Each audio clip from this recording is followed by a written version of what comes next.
নিচের এই ভিডিওটা আগে দেখো, তারপরে আমি কথা বলবো। লক্ষ্মীর ভান্ডারের মা বোনেদের বলবো, আগামী দিন আপনাদের বিধবা ভাতার জন্য কান্নাকাটি করতে হবে না, ছুটতে হবে না। আমি পশ্চিমবঙ্গের মুখ্যমন্ত্রীকে আমি বলতে চাই যে বিধবা ভাতা নিয়ে এত টেনশন নিচ্ছ কেন তুমি পিসি? হ্যাঁ, সবাই কি বিধবা করতে চাও তুমি? কে বিধবা নিয়ে কান্নাকাটি করছে? কেউ কান্নাকাটি করছে? যার করার সে ঠিকই করে নেবে, কিন্তু তুমি সবাইকে একদম মারতে তুলে বসে আছো।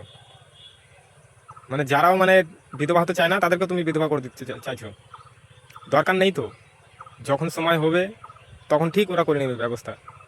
তো পিসি বলছি, তোমার কি বিধবা ভাতা হয়েছে?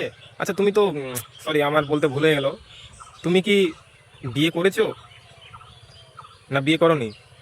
না, বিয়ে তো হয়েছে অবশ্যই, ছেলেও আছে, কিন্তু তুমি আমাদেরকে লুকিয়ে রেখেছো আমাদের সবার কাছ থেকে, তো সেই জন্য আমরা জানি না যেহেতু।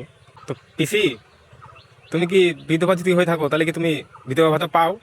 একটু জানাও না পিসি, আমাদের খুব জানতে ইচ্ছা করছে। যেহেতু তুমি বেতন তো নাও না, বিধবা ভাতা পাও কিনা সেই জন্য একটু জানতে চাই।